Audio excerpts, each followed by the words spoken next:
Now at 5, plans announced today to test more Hoosiers for coronavirus, who will be eligible and how it will work. The dental offices are opening once again. I'm Stephanie Wade with the extreme precautions some are taking to mitigate the spread of COVID-19. She, was dedicated enough in her job that she knew that she may end up dying in the process and even continued to do that. And tragically, her friend did die. An Indianapolis postal carrier shot and killed on the job. Tonight, the big reward for information and what we know about what happened. This is RTV6 News at 5, working for you. Welcome in now at 5, a windy, warm, and mild day here in central Indiana, but a stormy night could be ahead. I'm Amanda Starantino here at the RTV6 studios. And I'm Mark Mullins, practicing social distancing from my home. The storm threat will increase tonight. We want to get right over to Chief Meteorologist Kevin Gregory with the forecast. Kevin. And Mark and Amanda, we play the waiting game at this point, waiting with dry conditions and temperatures well into the 70s. By the time we get to 10 and 11 o'clock tonight, storms entering western Indiana, and then you can see that rain and thunderstorm chance just increases through the overnight with some severe storms possible. Damaging wind will be the main threat from the storms, and some heavy rainfall as these move from west to east across the state. Talk about our probability of showers and thunderstorms. There they are over western portions of Illinois now. That is the line that we will inherit as these move to the east, increasing our chance for rain and thunderstorms overnight tonight. And temperatures, they'll stay warm. We're in the 70s now, 75. Look at Lafayette, 80 degrees. The western half of the state, severe threat, damaging wind, the main threat. 10 p.m. to about 2 a.m. the timeline. Amanda? And many Hoosiers will soon be able to be tested for the coronavirus. The state announced today that starting next week, 20 testing sites will open up at National Guard armories around Indiana. And by mid-May, there will be 50 sites. Free testing will be available to all symptomatic Hoosiers and anyone who has come in contact with someone suspected of having COVID-19. You do not have to visit a healthcare provider to be tested. The goal is to test 100,000 people through this program in the first 30 days. It's hoped this program provides a more complete picture about the spread of the virus. If you're showing symptoms, go through that portal, log on, and go find out. So that's, you said 100,000 initially in this first month. We can do more after that. But now, if you're showing symptoms, you can be tested, and it's free. Testing will be by appointment only. An online portal and hotline to register will be launched in the coming days. And now to the latest numbers on the spread of coronavirus. Today, the state reported 57 new deaths that occurred between April 18th and yesterday. The statewide total number of deaths now stands at 901. 650 more people have tested positive. The most new cases were in Marion County with 158. More than 87 Hoosiers have more than 87,000 Hoosiers have been tested. And now for the bigger picture. There are now nearly 3.1 million cases around the world. About a third of those positive cases are in the United States. More than 215,000 deaths have taken place worldwide, with more than 57,000 of those in America. But double that number of Americans have recovered. Families with loved ones in Indiana nursing homes are fighting for more answers when it comes to residents who have tested positive for COVID-19. Call 6 Investigates. Kara Kenny joins us now with information facilities are now required to provide and what the State Department of Health refuses to give out. Gloria Benefield can only see her 91-year-old mother, Violet, through a window. Violet is a resident at Greenwood Meadows. And since we last brought you her story on April 9th, Gloria says Violet has tested positive for COVID-19. She says she's been trying for weeks to get Greenwood Meadows to tell her how many other positive cases or deaths they've had at the facility. But I want to know the number. I want to know how they're going to isolate, isolate her when she's over this. All the back hall where she's at has COVID. What are you doing? Are you trying to get the whole facility COVID? That's exactly what's going to happen. The Indiana State Department of Health is providing statewide totals on nursing home cases, but told us they're not breaking down cases by facility due to privacy reasons. On Monday, the state announced new requirements that long-term care facilities brief families and residents on how the facility is handling staff shortages, the number of residents who've tested positive, and the number of deaths. After this announcement, the facility told the Benefields that Greenwood Meadows has had 70 COVID-19 cases and 10 deaths. We reached out to American senior communities who told us transparency and communication with families is important to us. Should a positive COVID-19 case occur, all residents, families, and employees are notified. It's going to require that facilities designate a staff to provide communication, and that this will occur daily, and it's to inform both the residents and their designated representatives of the total number of COVID-19 cases and deaths. The state also created this new email address for families to contact the state. However, none of these new requirements will force nursing homes to make COVID-19 case and death information available to the public or news media. Gloria says the community deserves answers. All humans have to have some sort of touch. Just seeing my mother through the window is not helping. It's not touching her hand or giving her a kiss or hugging her, period. And I want to know when I can do that or when the rest of us can do that. Kara Kenny, RTV6. More than 260 people have died in Indiana long-term facilities, making up 1/3 of all the deaths in the state. To read the entire statement from American Senior Communities or to find out how to contact the state about your loved one's nursing home, go to this story on the RTV6 app or theindychannel.com. Dental offices got the green light to start seeing patients this week. Governor Holcomb signed the executive order allowing them to reopen for routine care only if they have enough personal protective equipment to stay safe. RTV6's Stephanie Wade shows us the extreme precautions one local dentist is taking to open her doors to patients once again. As dentists were given the go-ahead to open their doors to patients once again by the governor, doctors are taking extreme precautions to mitigate the spread of COVID-19. I have to admit, coming into the office the first time in 4.5 weeks was a little fear-provoking. Dr. Catherine Stewart of Advanced Endocare says most dentists she knows shut down their practices the past month, but a few remained open. Her office only saw emergency patients, but the consequences were felt nonetheless, having to lay off 9 of her employees. Dr. Stewart says they've changed almost everything about their practice, ordering air filters with UV lighting to kill bacteria. The staff now wears face shields, N95 respirator masks, surgical gowns even outside of surgery, surgical caps covering their hair, plus she's even providing tennis shoes for her employees and doing laundry in-house so they don't bring anything home to their families. We are also socially distancing patients, meaning we are going to probably open on Saturdays and go 6 days a week, shorter hours with the 2 doctors so that we don't have as many patients present as we normally would on a 2-doctor day. Not knowing how long this will last, she's looking forward to a new normal while serving her patients. Working for you, Stephanie Wade, RTV6. And some dentists feel it might be too soon to restart routine dental care. The Indiana Dental Hygienists Association sent us a statement saying dental facilities should postpone elective procedures, surgeries, and non-urgent dental visits for the time being. To read their full statement, head over to theindychannel.com and click on this story.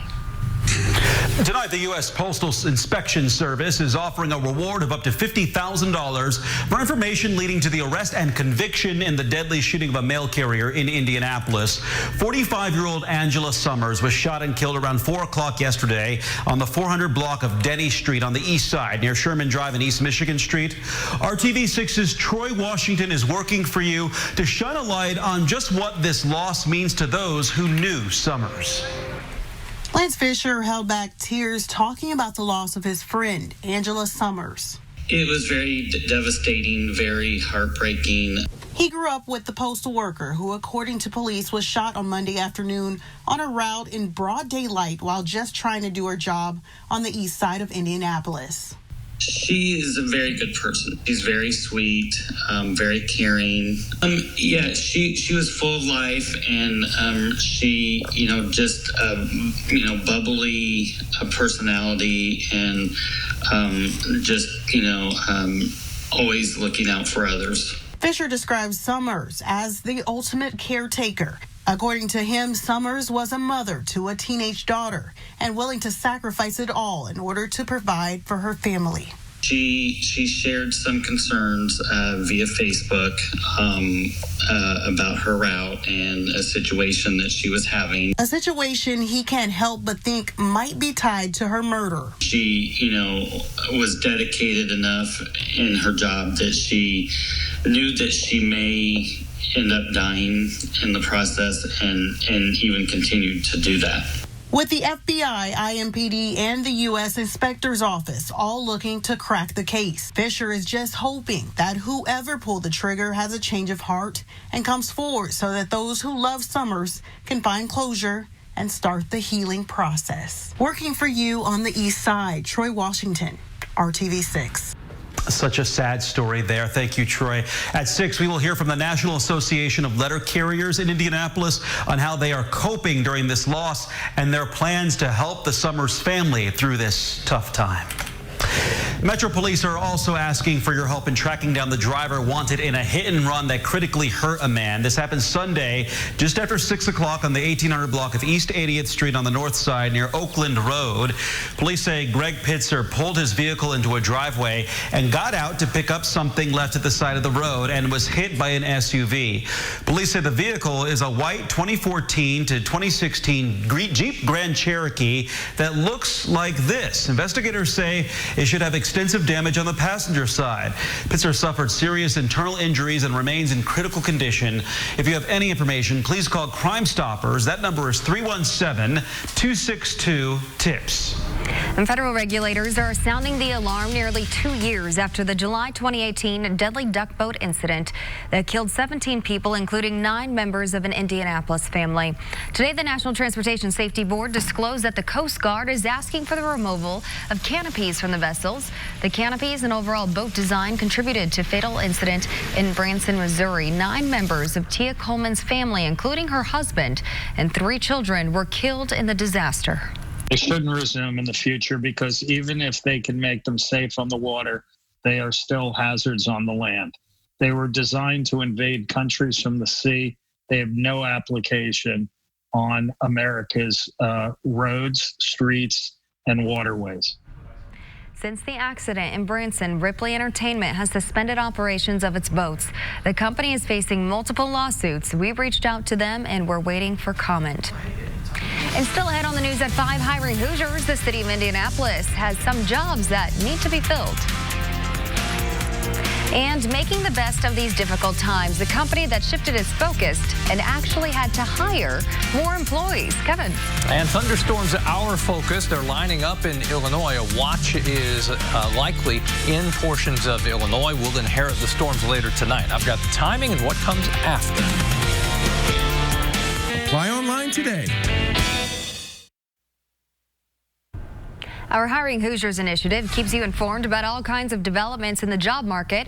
And today we have to tell you that INDOT is now canceling its virtual job fair that was set for this Thursday. This is due to the recent hiring freeze implemented by the state. The event will be rescheduled once hiring resumes. However, if that type of work interests you, the Indianapolis Department of Public Works is hiring to fill 12 open positions within its fleet services, solid waste, and street operations divisions. Preferred candidates should have a high school diploma or equivalent, a resident of Marion County, and a Class B CDL license. You can apply at indy.gov/HR. And more job opportunities for you. 5 companies will take part in a virtual job fair a week from today, hosted by the Department of Workforce Development and Work One Central. It's scheduled for Tuesday, May 5th from 10:30 to 11:30 in the morning. The companies with dozens of openings to fill are Walmart, e-commerce, Maplehurst Bakeries, Harlan Bakeries, Life Science Logistics, and Nice Pack Products. For information on how to join this webinar, just go to hiringhoosiers.com. A local business is among those adapting to the changes brought on by coronavirus and has actually added workers to provide an important product. RTV6's Rafael Sanchez has the story tonight. About 80% alcohol in this bottle. The bottles are being shipped out by the thousands. Shadi Curry stopped making e-cigarette vaping products and began producing hand sanitizers. I could have never seen this coming. Never in my life. I had no idea that we would ever do something like this. Using the FDA-approved ingredients, he's tripled his workforce from 9 to 30 workers to keep up with the demand. We've been able to truly make an impact as far as how many donations we've done and, really giving it to those who need it. The first responders, when they call and they say they're out of hand sanitizer, it's like it feels really good to be able to get them what they need. Before the stay-at-home order, Curry operated 11 vaping stores. The Carmel NIU graduate says it's possible that vaping and hand sanitizers may share the same space on store shelves. Coronavirus pandemic has really awakened us as a society to our personal hygiene and, cleanliness and, just trying to be more sanitary. We're more conscious of that now. And I think that this business will be here for a while. Working for you in Indianapolis, Rafael Sanchez, RTV6.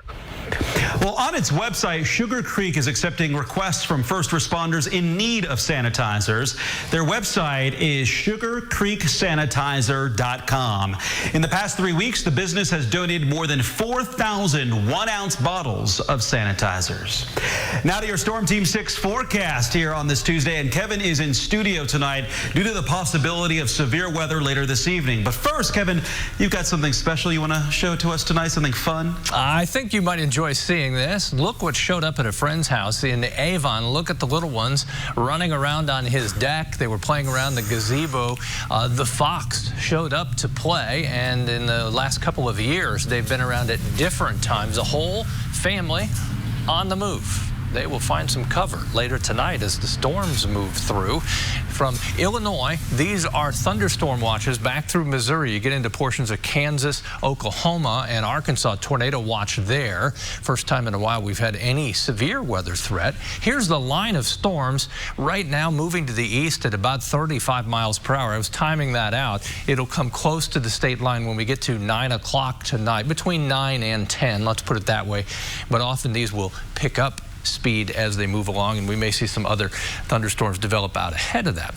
Right now, the low or marginal risk for severe storms covers almost the western half of the state, certainly the western third, Terre Haute, Lafayette, Greencastle, Crawfordsville. Storms will have some strength as they arrive, but should continue to diminish in intensity as they push more into central Indiana.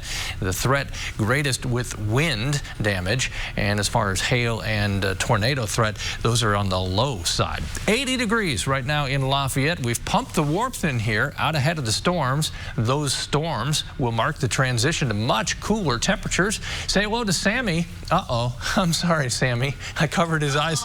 Covered his eyes with the bar, but you can imagine he's a beauty. He's ready to go for a walk this evening. Thanks to Bill and Ing Smith for sharing the picture. Temperatures, they'll be in the 60s later tonight, and then that's it. Tomorrow, we just won't warm up.